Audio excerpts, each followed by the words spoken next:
Welcome to tonight's presentation, Logos for iPad, iPhone, and certainly other mobile devices, and very thrilled to bring this topic to you.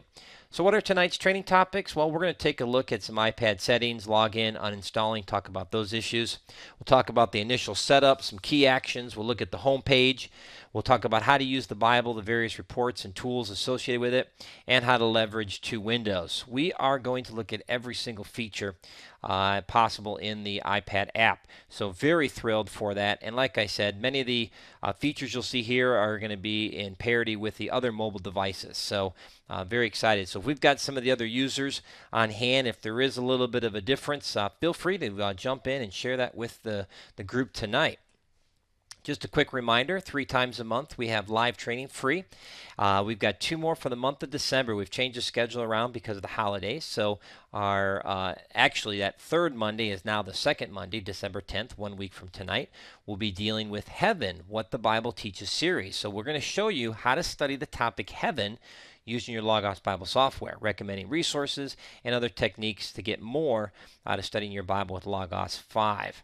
And then the fourth Monday is now moved to the third Monday, and that's December 17th. And so in preparation for Christmas, I thought it'd be really neat, like I did last year. We did the birth of Christ. Now we're going to look at all the prophecies of Christ's birth, ministry, and death, how to study that and get yourself prepared for Christmas. And then we're going to have a break until January 7th. So no webinars until January 7th, so 2 weeks off. And we'll have 36 new webinars all scheduled out, so keep your eye on the website. And we'll be getting that all lined up. We'll have a new system in place where you can register and get reminder emails and all that good stuff. Don't forget to sign up at LearnLogos.com/webinar, and that'll take you there. Just real quick, webinars normally retail for $9.99, and we're on sale for $4.99. The webinar also, those are the training. There's also training DVDs, CDs, and as you know, Logos 5 has just released about a month ago, and we're beginning to wrap up those training videos this month. We'll have those ready before Christmas, and if you have not ordered the Logos training, if you order the Logos 4 training today, you will get the Logos 5 training for free as an upgrade. We recognize that you're just buying it now and you're on the heels of an upgrade, and so we're going to give that to you.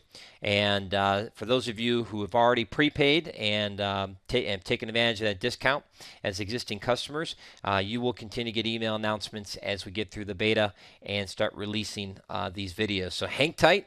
They will release this before Christmas. So looking forward to that very much. So let's get started, and just kind of want to do something right out of the gate. If you just installed the program, that is, you went to the App Store and you've looked up Logos Bible software, that's the term you'd look up, and the first time you launch that application, you're going to come to the registration screen. So just wanted to point this out. You will need to use, if you're an existing Logos user, you would use the same ID with your Logos Bible software program for your PC and Mac as you would for your mobile device. Very important. If you don't have Logos Bible software, that's quite all right. They will let you register and get some free books. So this is a great way to try out the app for free and proceed from there. And of course, you can always click the later button and go from there. And also just a little kind of a little helpful thing as we're going to go through here, but this is a nice little picture that I grabbed off the screen to kind of help you remember how to use the devices. In other words, when you swipe downward, that's going to open up some reading controls, and when you swipe upward, that is from bottom to top, it'll give you access to some action items.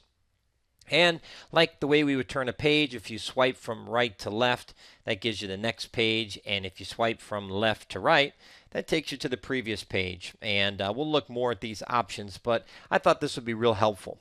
All right, now comes the cool part. People have been really curious, and how am I going to do this?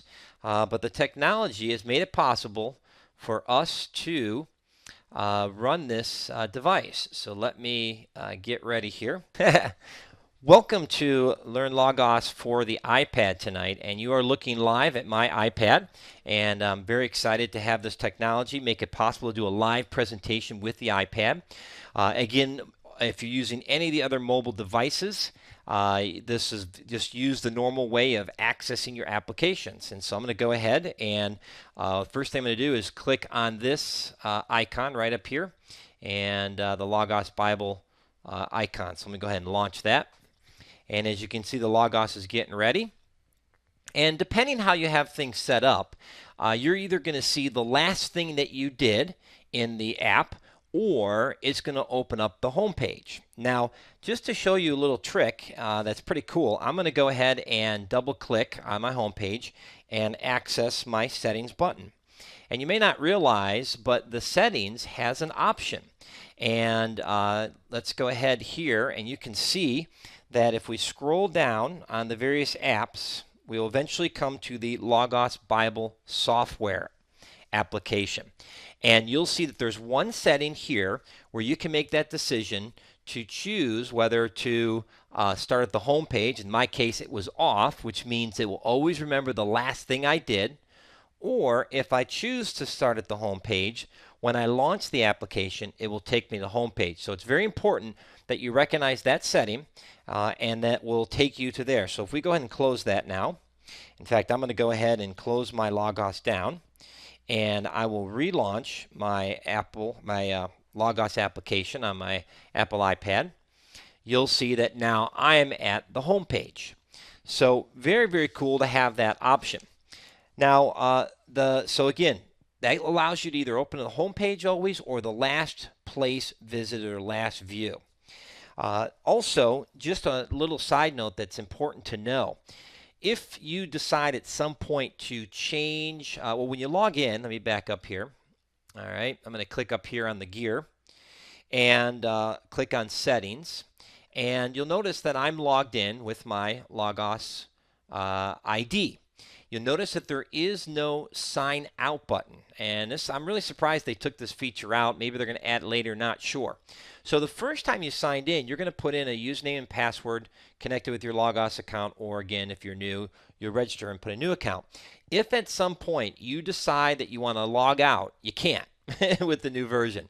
So the only way to log out, and the reason you would log out would be to change your email or change your user ID essentially.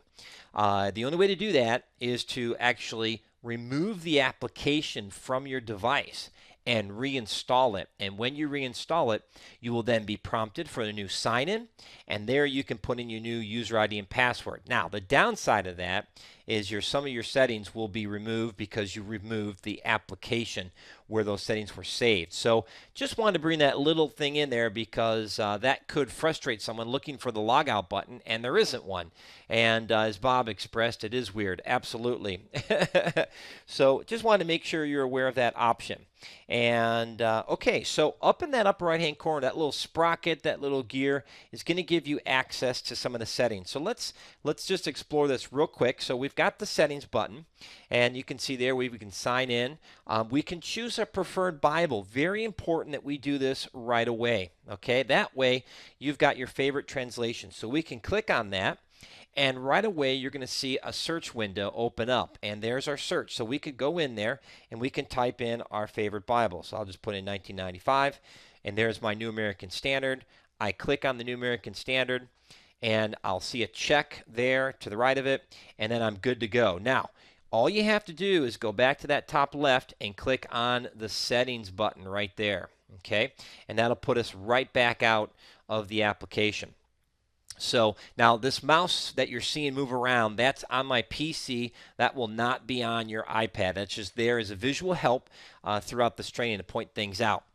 Now the next item is documents for highlights. This is really important too. So let me click on that and show you it. And what you're going to see is all the notes that I have in my Logos Bible software program, alphabetized with characters like quotes first, then numbers, then alphabetical. Now, you'll notice at the very top, there's the settings, and there is this little plus symbol right here. Okay, that plus symbol allows you to create a note on the fly. So if I click that plus, you will see that I have a new document, and I can go type something. I could type in something like iPad. In fact, let me take off that cap there. iPad webinar notes. Now, this is something, believe it or not, I recommend doing. It's nice having a specific note that you have created that the source is your iPad. That makes it real easy to kind of keep track of what you've done in the iPad versus what you've done outside your mobile device. And that is one strategy that you can do. Otherwise, create something in your Logos program, designate it so that it's easy to find and easy to remember. By putting the word iPad in the front on the name, it'll make it very easy for you to recall and remember. Okay, so I'm going to click Done. Now, when you go hit Done, you'll see the list. Now, you'll notice that there is option here for palette specific note document, and if we click that, it takes us back here and we can have palette specific. If we click the most recent note document, all right, then Logos is going to use that as the most recent note. Okay, so you have these options. Now you're probably still wondering, where is that note? Well, if you scroll down all the way to the bottom, you'll see the new note has been added there in the list. And so it's very, very important to know that if you do decide to create a note, it's going to drop that right there at the bottom and keep it there at the bottom. So the mobile device notes that you create are going to be located there at the bottom. And that's even after you log out and log back in. Now, Bob's got a little thought. He says, I'm told the highlighting in notes works faster if you have a smaller notes document. Yes, that is correct. I have noticed that too, that once you start making note files really, really big, it's only going to slow down performance. And that's just very typical of a lot of applications. So try to keep your notes specific to one topic or maybe one passage that you're studying. So we're going to set it tonight as the iPad notes, okay? And that way our iPad note is stable and we're there. And then if you have Proclaim, we do have the option to follow a presentation. So if you're at a church service and they have Proclaim, you can turn on your mobile device and you'll be able to follow that presentation, which is pretty cool. And notice that I do have Ask to Follow nearby. And so there it is, off, and turn it on. So you have those options there. If you click the Proclaim groups, you'll see all the various groups. This is how you find a group that's in the area. Now, because I've already selected one, I have the option to forget this group, and so that will remove it. If I then choose the other, it will make a list of those groups that are available. Now, you can see here there's lots of groups, and you won't necessarily be able to access all these, even though you can see them here in the list, and you can load more. You actually can't follow these, which is really weird. So just wanted to make you aware of that capability. So this is only if you're there in the location. All right, so very, very handy feature. So we're going to click Settings. And so again, you notice that there's no backspace here. This is just understanding your own mobile device and how it works. And so top left corner, a lot of times you're going to have those menu options that take you back to where you were. So I definitely do recommend choosing a preferred Bible, choosing a document that's specific, keep those notes small, and so forth. Now, we've talked about the key actions, and just to remind you once again of those, let me go back to the presentation. So if we swipe down, again, that's going to give us reading controls. You swipe up, it's going to give you actions, right and left, previous, and next pages. So let's go back to the presentation and do that.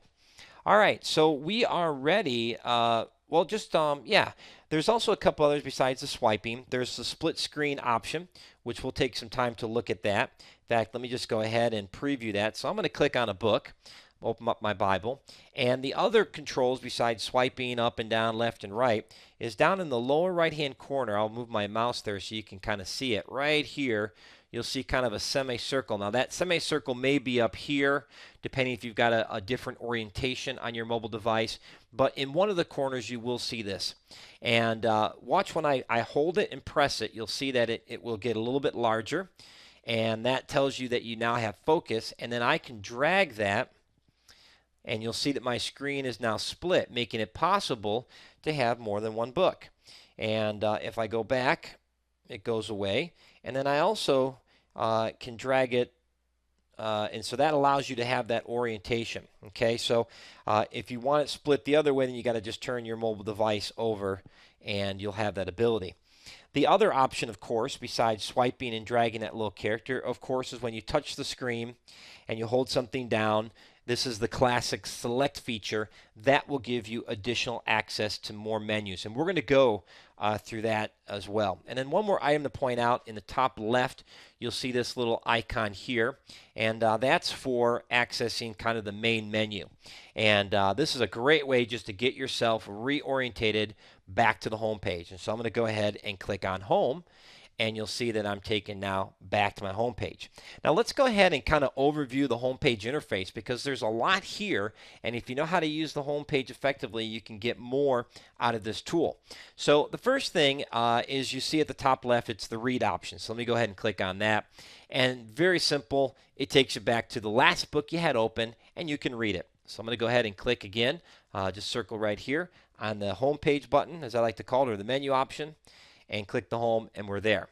Now you have underneath this great visual of all these books. Now you can change that visual by using these two icons right here, the row view or the grid view. So I'm going to click on the row view, and you'll see now that I have a list of all my books. And because I newly installed this application, you can see this graphic here showing how much time I've spent in that book, and the various lines represent where I've been in that book, and that's about the extent of it. But in the row by row view, you can see if someone has marked it, if you've marked it as favorites, so you can see that listed there. You can see the title and any additional information. You can also see the I button, which will give you more information. Now, let's go back to the other view, which is the grid view. And you'll see that, again, we still have the information, but we're lacking the stars. So the books are bigger, a few less books, but nevertheless pretty neat. And if a book is newly added, it will tell you that with the little new banner. Now, you'll also notice just to the left of these grid and row options, there's a sort by option. So I'm going to go ahead and click on that. And you'll see that there are several options to have. So we can sort by title. We can sort by author, we can sort by rating, and we can sort by recent. And so this is really, really important because if you have it sorted by title, for example, you'll notice that it's alphabetical order. So that last book that you opened up is not right there for you. That can be kind of inconvenient. So let me click on title there, and you can see it there. We could click on author and look at all our authors and so forth, and even ratings. And so that is a very important option. So I have found that the recent option is the most useful because it's keeping those books that you use on a regular basis always in front of you. And if you need to go to a specific book, that's where the find box will come in handy. So again, just a reminder, the mouse icon is not part of the iPad app. It's there only for tonight's training to guide you and draw attention to different areas. Okay, so if we click the little X in the circle, that will erase the content of the find box, and now I can type in anything I want. Now I can type in an author, I can type in a title, we can type quite a few things. So if I type in an author like Grudem, all the Grudem books will appear. Now the reason all these books are saying new is I haven't opened them, and I just uninstalled and reinstalled the application. So they are all new in that respect. So very important to understand that. So I do recommend having sort by recent. That'll be the most useful. And then when you're looking for a specific book, this is the way to do it. So in the find box, you can type in author. You can type in the title, and again, it can be a portion, doesn't have to be the whole thing. And also, what may surprise you is you can use some of the special fields that Logos has in the Bible software program. So, if we type in the word type and put in devotional, we can get a list of all our calendar devotional books. So let me turn off that keyboard so you can see that more fully. And there you go. So Mike just chimed in and said, hey, that recent option will be a time saver. Thank you. Absolutely. And so, yeah, so having the ability to type in those fields, type : devotional, will allow you to find some more books quickly. So, for example, if I wanted to type in a particular author, so let's type in author. And this time I'm going to do MacArthur, Macarthur. And you'll see in a few moments that all the MacArthur books will now load instantly. So this is a great way to do that. Sandra asked the question, how do you turn off the keyboard? Yeah, that's a good question. It takes a little practice, but you'll notice in the bottom right-hand corner, there's a little keyboard there. And every time you press that, that will make it go away. And then anytime you press into a place where keyboard entry is expected, the keyboard pops up. I just thought I'd show you this little option. You might notice that there's 3 or 4, actually 5, I think, little raised bars right here. And so if you hold down the keyboard button, you'll see that there's an undock option. So I'm going to choose that. And what that does is it moves the keyboard off. And now you can basically move that keyboard. So if you hold that spot right there, you can move the keyboard up and down. And so that can be pretty handy to move to do that. So just want to make you aware of that. And then also you have an option where you can split the keyboard and actually work at it that way. And that takes a little bit of practice, but if you're used to splitting the keyboard like that, that can certainly come in handy. So you have lots of